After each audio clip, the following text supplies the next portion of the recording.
disulitkan kita. Terima kasih Pak Dekan, luar biasa tadi mengutip Hamdan Juandis. Ini beliau ini kan dekan setara eselon 1B. Saya promosikan ke eselon 2 kan. Ya. Tambah eselon.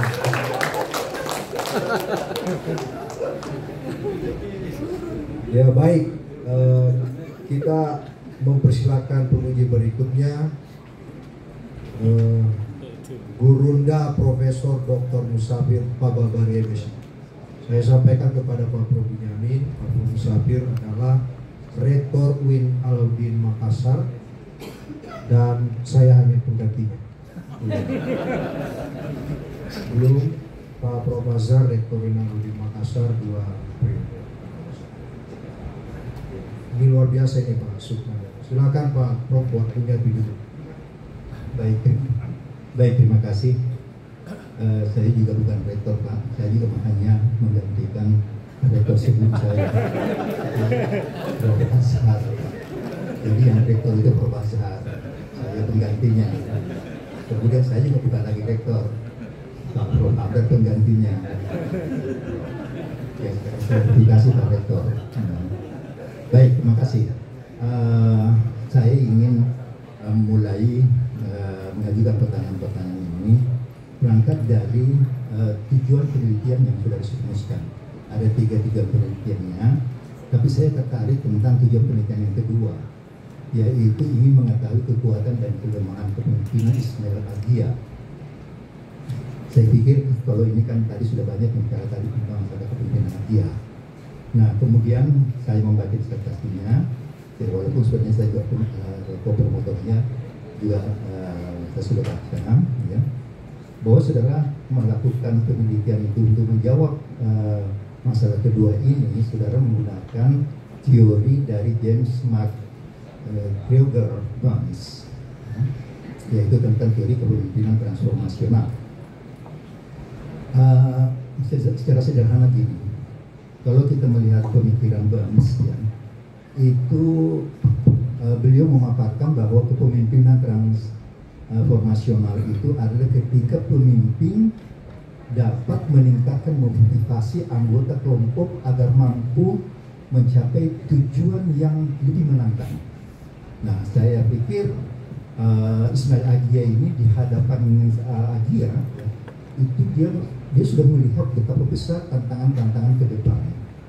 Ya, saya pikir ini cocok ini teori ini dipakai untuk menjawab bagaimana memotivasi anggota kelompok itu untuk mencapai tujuan yang menantang itu.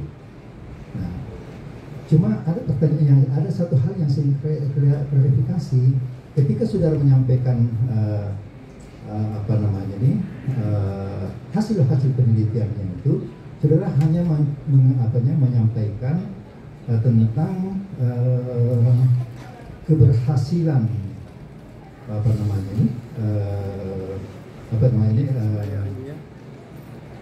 BEMS ini, ya. Hanya menyampaikan kekuatan daripada BEMS, ya, ketika dia mampu meyakinkan kepada pengikutnya atau kepada anggotanya itu bagaimana supaya melakukan transformasi.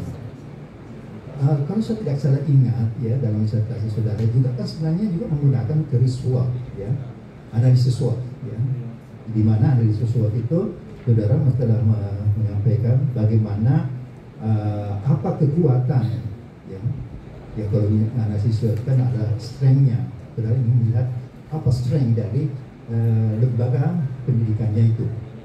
Kemudian apa kelemahannya? Nah, ini saudara tidak begitu spesifik mengukakan kelemahan-kelemahan yang ada di lembaga pendidikan itu. Kemudian bagaimana opportunity ke depan? Kemudian apa yang harus dilakukan sekarang? Nah, saya kira apa yang saudara sampaikan dalam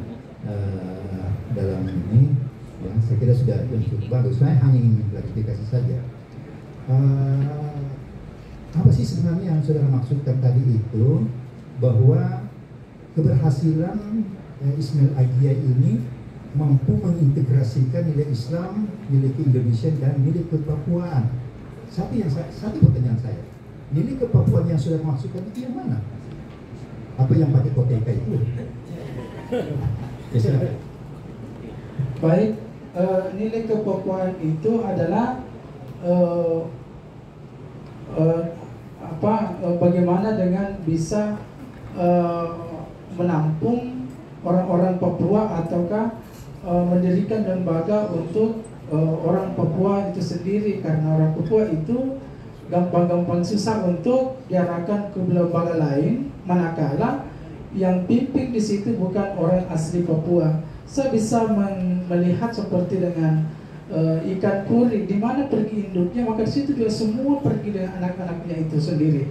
Jadi begitu saya lihat karakter yang ada di sana. Kemudian kepapuaan yang saya maksud di sini, dia berani di MTS itu merekrut guru yang berbeda agama di madrasah. Saya kira gini, yang saya maksud, yang mungkin kita pasti penyampaikan dulu persepsi kita tentang nilai kepapuaan. Apakah nilai kepapuaan itu ada yang sudah maksudkan itu adalah karakteristik dari orang Papua?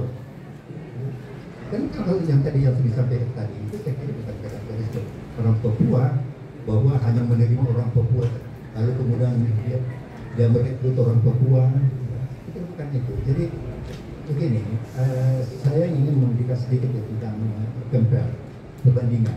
Kalau orang mengatakan orang Bugis, ya, orang Bugis itu siapa? Kan mungkin orang Bahaya. Saya pernah membaca suatu tulisan bahwa katanya sudah tidak ada lagi orang Bugis di tanah Bugis. Bukan berarti orangnya tidak ada, tetapi karakteristik orang Bugis itu sudah ada. Sifat tahu, sifat lebih, sifat ingat, macam itu yang tidak ada. Yang ada itu adalah sifat asiri, sifat apa? Ya seperti itu. Nah, itulah sehingga dikatakan itu orang dia negara Ugi, kita Ugi. Nah, yang saya maksudkan di sini itu Papua itu yang mana? Ya, saya sekali saudari di Batu di belakang. Iya. Terima kasih kepada institusi.